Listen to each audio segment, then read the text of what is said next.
ইসলামী ছাত্র শিবিরের বিভিন্ন স্থানের দায়িত্বশীলদের উপরে আক্রমণ করা হচ্ছে। ঢাকা পলিটেকনিকে আমাদের ভাইদেরকে তারা রক্তাক্ত করেছে।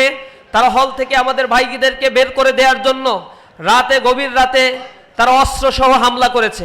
আমরা দেখতে পেয়েছি গতকাল জগন্নাথ বিশ্ববিদ্যালয়ে সাংবাদিক সমিতির নির্বাচনকে কেন্দ্র করে সাংবাদিক সমিতিতে আধিপত্য বিস্তার করার জন্য সেখানে ছাত্রদলের বিশ্ববিদ্যালয় শাখার নেতৃবৃন্দ, সভাপতি, সেক্রেটারির নেতৃত্বে সেখানে সাংবাদিক নেতৃবৃন্দের উপরে হামলা করা হয়েছে। অসংখ্য সাংবাদিক সেখানে আহত হয়েছে। আমরা আবার সেখানে দেখতে পেয়েছি যখন এই পরিস্থিতি, উদ্ভূত পরিস্থিতি মোকাবেলা করার জন্য সেখানে জগন্নাথ বিশ্ববিদ্যালয়ের কেন্দ্রীয় ছাত্র সংসদের নির্বাচিত জিএস উপস্থিত হয়েছে, তার উপরে আক্রমণ করা হয়েছে। তিনি আঘাতপ্রাপ্ত হয়েছেন, আক্রান্ত হয়েছেন। আমরা এ জাতীয় হীন কর্মকাণ্ডের তীব্র নিন্দা এবং প্রতিবাদ জানাই। আমরা সরকারকে বলতে চাই, অনতিবিলম্বে যদি আপনাদের এ জাতীয় হিংসাত্মক কার্যক্রম থেকে আপনারা বিরত না হন, তাহলে জুলাই বিপ্লবের যে চেতনা, আমরা যে বৈষম্যহীন বাংলাদেশ চেয়েছিলাম, সেই চেতনাকে ধারণ করে আমরা আবারও এই রক্তচক্ষুর বিরুদ্ধে জাগ্রত ভূমিকা পালন করব ইনশাআল্লাহ। আসসালামু আলাইকুম রহমতুল্লাহ। সুপ্রিয় দর্শক, আজকে বাংলাদেশ ইসলামী ছাত্র শিবিরের ইফতার মাহফিল অনুষ্ঠিত হয়েছে। তো সেখানে বিভিন্ন রাজনৈতিক দলের এবং আলেম ওলামারা উপস্থিত ছিলেন। প্রধান অতিথি হিসেবে উপস্থিত ছিলেন আমিরে জামাত ডাক্তার শফিকুর রহমান। আপনারা জানেন যে আমিরে জামাত ডাক্তার শফিকুর রহমান গত 2 দিন তিনি উমরাতে ছিলেন। উমরা শেষে আজকেই তিনি দেশে ফিরেছেন। এবারের উমরাতে সফর সঙ্গী হিসাবে ছিলেন আলী হাসান ওসামা ভাই। আপনারা স্ক্রিনে দেখতে পাচ্ছেন ছবিগুলো। তো আমিরে জামাত আজকে দেশে ফিরেছেন এবং ইসলামী ছাত্র শিবিরের সেই ইফতার মাহফিলে অ্যাটেন্ড করেন এবং সংক্ষিপ্ত একটা বক্তব্য দিয়ে আরেকটা ইফতার মাহফিলে চলে যান। তো আমিরে জামাত চলে যাওয়ার পরে বাংলাদেশ ইসলামী ছাত্র শিবিরের কেন্দ্রীয় সভাপতি নুরুল ইসলাম সাদ্দাব ভাই সেখানে অসাধারণ একটা বক্তব্য দিয়েছেন। তো এই বক্তব্যের ভিডিওটা খুবই গুরুত্বপূর্ণ, এই কারণে আপনাদের সাথে শেয়ার করলাম। তো দর্শক, আপনাদের প্রতি অনুরোধ রইল আপনারা পুরো বক্তব্যের ভিডিওটা দেখবেন। বাংলাদেশ ইসলামী ছাত্র শিবিরের কেন্দ্রীয় সভাপতি ছাত্রনেতা নুরুল ইসলাম, অন্যান্য শিবির নেতৃবৃন্দ, আজকের বরকতময় এই মাহফিলে উপস্থিত বিভিন্ন পর্যায়ের সম্মানিত ব্যক্তিবর্গ, শহীদ পরিবারের সম্মানিত সদস্যবৃন্দ, জুলাই যোদ্ধাবৃন্দ, সুধীমণ্ডলী, সাংবাদিক বন্ধুগণ, অনেকটা সৌন্দর্যের হানি ঘটিয়ে আপনাদের সামনে আমি দাঁড়িয়ে গেলাম। আমার অবস্থাটা হলো আমি কমন সল্ট, কিন্তু সব জায়গায় শর্ট, কোনো জায়গায় পুরাপুরি স্যাচুরেশন হয় না। আজকে কমপক্ষে আরও 2টা ইফতার মাহফিলে আল্লাহ তাআলা হায়াত দিলে, সুস্থ রাখলে, তৌফিক দিলে পৌঁছার কথা রয়েছে। এই জন্য অগ্রিম আপনাদের কাছ থেকে দোয়া চেয়ে বিদায় নেওয়ার জন্যই আমার এই কোশিশ। আমরা শুরুতেই কালামে হাকিম থেকে 2টি গুরুত্বপূর্ণ আয়াত শুনেছি। একটি রোজার উদ্দেশ্য আর একটি রোজার বিধান। এই 2টা সম্পর্কে বলা হয়েছে। বিধান সম্পর্কে আমি আলোচনায় যাচ্ছি না, উদ্দেশ্য সম্পর্কে একটি কথা বলেই শেষ করতে চাই। উদ্দেশ্য সম্পর্কে বলা হয়েছে, রোজা শুধু তোমাদের জন্য ফরজ করিনি। আল্লাহ বলছেন যে এই রোজা তোমাদের যেমন ফরজ করছি, এর আগে সমস্ত নবী পয়গম্বরদের উপরে এই রোজা ফরজ ছিল। কেন ফরজ করেছি? আমার খাদ্য ভাণ্ডারে তোমাদেরকে 11 মাস আমি দিতে পারি, আর 1 মাস কি আমার শর্ট পড়ে? না, এজন্য না, বরঞ্চ 11 মাস আমার যে নিয়ামত তোমরা ভোগ করো, 1 মাস অন্তত দিনের বেলা ক্ষুধার জ্বালা, পিপাসার টান এবং আরও একটি শারীরিক প্রয়োজন, এই 3টা থেকে তোমাদেরকে বিরত রেখে বাকি 11 মাস আমি যেই নিয়ামতগুলা দিয়ে তোমাদেরকে কতটা পুরস্কৃত করেছি তোমরা যেন তা বুঝতে পারো। কিন্তু সাবধান, আমার এই নিয়ামত রাজির প্রত্যেকটির ব্যাপারে at the day of final judgement তোমাদের কাছ থেকে অবশ্যই আমি হিসাব চুকে নেব। যদি তোমরা আমার নিয়ামতের কৃতজ্ঞতা আদায় করে থাকো, তাহলে দুনিয়ায় এ নিয়ামত রাজি আরও বাড়িয়ে দেব এবং আখেরাতে ওই শুধু কৃতজ্ঞতাটুকুর কারণে তোমাদেরকে মহাপুরস্কারে পুরস্কৃত করব।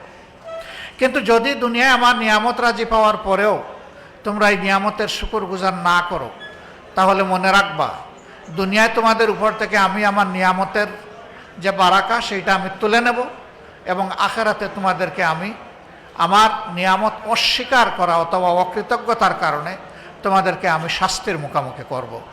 যার যেমন পাওনা তাকে তেমনই সমঝিয়ে দেব। ফামান ইয়ামাল মিসকালা যাররাতিন খাইরান ইয়ারা ওয়া মান ইয়ামাল মিসকালা যাররাতিন শাররান ইয়ারা। এখানে আল্লাহ বলছেন ফাতিল পরিমাণ কারো সাথে আমি বেইনসাফি করব না। আমার সেদিনকার সব দেনা পাওনা হবে সম্পূর্ণ ইনসাফের ভিত্তিতে। তবে হ্যাঁ, যাদের উপর আমি অনেক খুশি হব তাদেরকে বিগায়ের হিসাব, তারা যেমন হিসাব করে করে আমার আনুগত্য গুলামি করে নাই, ঠিক আমিও সেদিন বেহিসাব আমার সমস্ত রহমতের দুয়ার এবং নিয়ামতের দুয়ার তাদের জন্য খুলে দেব। অতএব উদ্দেশ্য একটাই, সেটা হচ্ছে আমরা যেন আল্লাহকে ভয় করি। কি ভয় করব? আমরা যেন আল্লাহর কোনো একটা নিয়ামতেরও নাশুকরি না করি, এই ভয়টা যেন আমাদের অন্তরে থাকে। যদি মানুষের মনে এইটুকু ভয় থাকে, তাহলে এই মানুষের দ্বারা নিজের হক, পরিবারের হক, প্রতিবেশীর হক, আপনজনের হক, দুনিয়াবাসীর হক এবং সৃষ্টির কারোই হক নষ্ট হবে না। আর এই একটা জায়গার যদি কমতি থাকে, আল্লাহর ভয়, তাহলে এই মানুষ দুনিয়ায় যে কোনো অপকর্ম করতে পারে, পরিণতি তারপরে, কিন্তু অপকর্ম সে করে ফেলবে। আর আল্লাহর এটি ইচ্ছা নয় যে মানুষ যদি অপকর্ম করতে চায় তা আল্লাহ জোর করে তাকে ওইটা থেকে ফিরায় রাখবেন না। হি উইল পারমিট দেম, তুমি করো, কিন্তু তোমার জন্য এই কনসিকুয়েন্স অপেক্ষা করছে, এটা তোমাকে ফেস করতে হবে, দুনিয়া আখেরাত। আল্লাহ তাআলা সেইভাবেই এই 30 দিনের রোজার সাধনার মাধ্যমে আমাদের কলকে পরিতৃষ্ট, পরিপূর্ণ, পরিপক্ষ এবং আল্লাহ তাআলা পরিতৃপ্ত করুন, যাতে হাসরের দিন আল্লাহ তাআলা আমাদের জন্য স্পেশালি ডেজিগনেটেড একটা গেট ওপেন করে দেন, যে গেটটার নাম হচ্ছে রায়্যান। এটা দিয়ে শুধু রোজাদাররাই প্রবেশ করবে। আল্লাহ আমাদেরকে কবুল করুন। আসসালামু আলাইকুম ওয়া রাহমাতুল্লাহি ওয়া বারাকাতুহু। আমি বিদায় নিচ্ছি, আপনাদের সবার জন্য দোয়া থাকলো। শিবির তাদের আন্তরিক নিবেদন যে ইফতার রেডি করেছে, আপনারা মেহরবানি করে তা কবুল করে যাবেন, আমি আশা করব। আমার মতো কেউ অ্যাবসকন্ডার হবেন না, এটা আমি আশা করতে চাই। আসসালামু আলাইকুম ওয়া রাহমাতুল্লাহ। সদক্ষ দেশপ্রেমিক নাগরিক তৈরির অঙ্গীকারবদ্ধ শহীদে কাফেলা প্রাণপ্রিয় সংগঠন বাংলাদেশ ইসলামী ছাত্র শিবির কেন্দ্রীয় সংগঠনের উদ্যোগে আয়োজিত সুধীজন ও ছাত্র নেতৃবৃন্দের সম্মানে আজকের ইফতার মাহফিলে আমাদের মাঝে প্রধান অতিথি হিসেবে উপস্থিত ছিলেন জাতীয় সংসদের মাননীয় বিরোধী দলীয় নেতা, জাতীয় সংসদ সদস্য, মানবতার মুক্তির আন্দোলন বাংলাদেশ জামাত ইসলামীর মোহতারাম আমির ডাক্তার শফিকুর রহমান। উপস্থিত রয়েছেন বাংলাদেশ ইসলামী ছাত্র শিবিরের সাবেক কেন্দ্রীয় সভাপতিবৃন্দ, জাতীয় সংসদের সদস্যবৃন্দ। উপস্থিত আছেন বিভিন্ন রাজনৈতিক দলের শীর্ষ নেতৃবৃন্দ। উপস্থিত আছেন বিভিন্ন বিশ্ববিদ্যালয়ের vice chancellor, pro vice chancellor, শিক্ষকবৃন্দ, সুধীমণ্ডলী, গবেষকবৃন্দ। উপস্থিত আছেন বিভিন্ন দেশ থেকে আগত ছাত্র নেতৃবৃন্দ, সম্মানিত রাজনৈতিক দলের নেতৃবৃন্দ, বুদ্ধিজীবী, জাতির জাগ্রত বিবেক, সাংবাদিক বন্ধুগণ।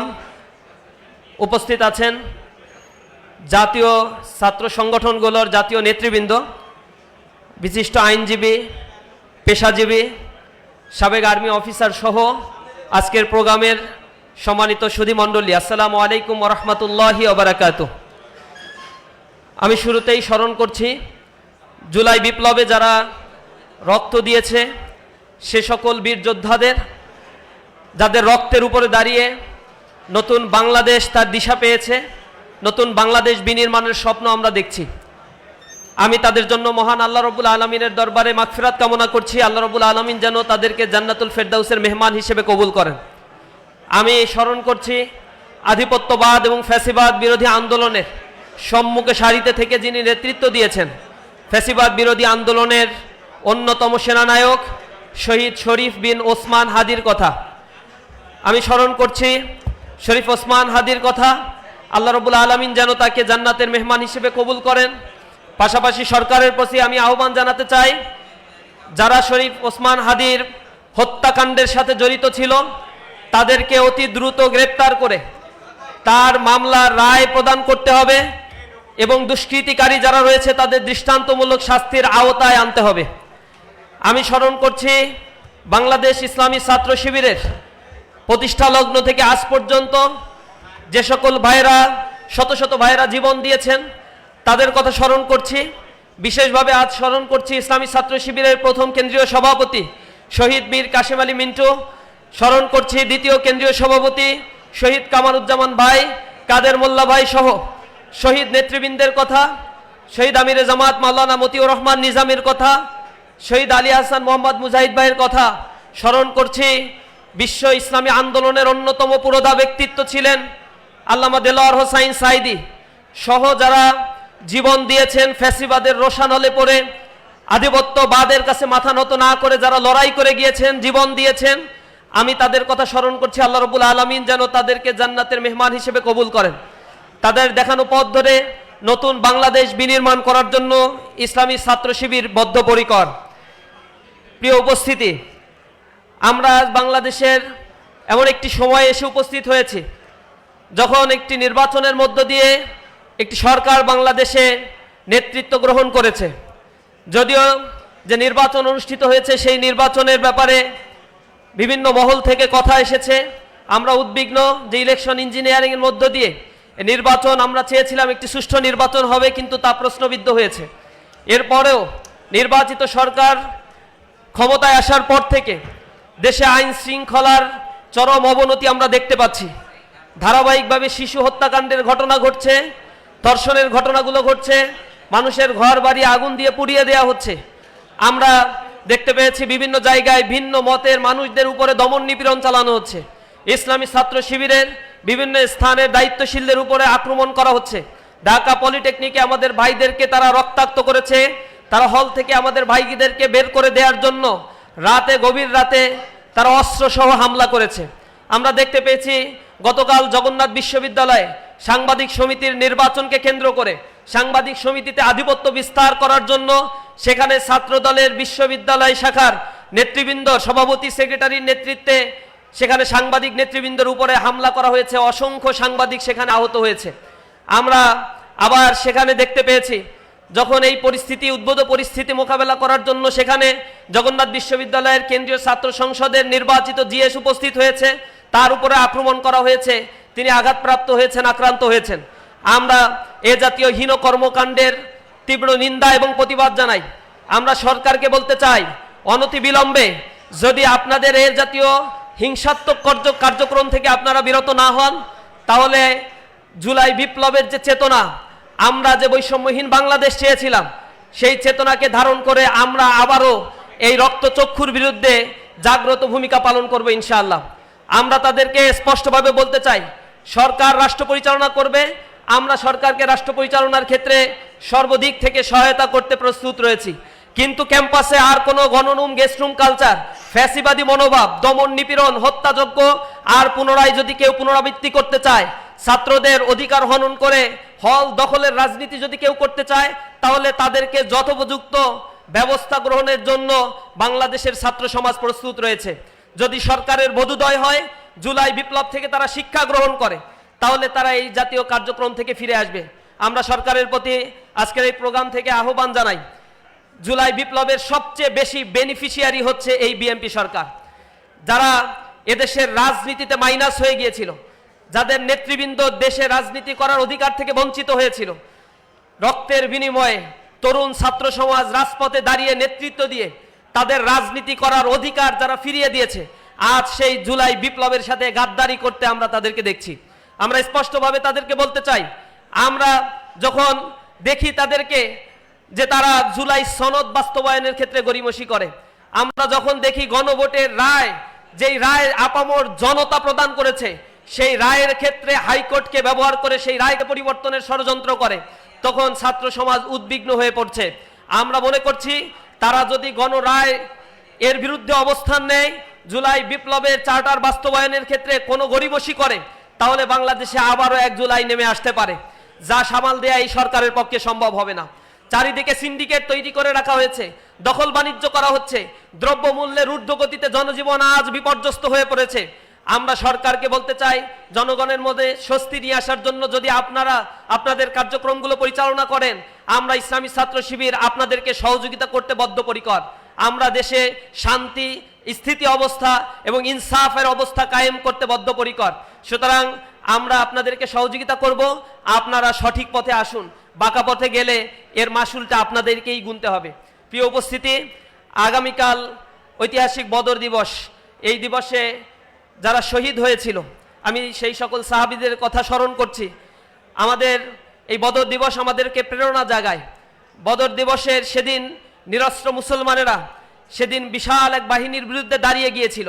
তারা জীবন দিয়েছিল ইসলামের জন্য, তারা রক্ত দিয়েছিল। আল্লাহ রাব্বুল আলামিন সেই রক্তের বদৌলতে ইসলামকে বিজয়ী শক্তি হিসেবে আমাদের সামনে উড্ডীন করেছেন। বদরের শহীদদের কথা আমরা স্মরণ করছি। সেখানে সাহাবায়ে কেরামের কাছে অস্ত্র ছিল না, কিন্তু তাদের কাছে অনেক বড় মনোবল ছিল। তারা বলেছিল যে আমরা জিহাদের জন্য প্রস্তুত আছি, আমরা ততক্ষণ পর্যন্ত জিহাদ করব মা দামাত আইনুম মিন্না, যতক্ষণ পর্যন্ত আমাদের দু চোখের পাতা নড়ে।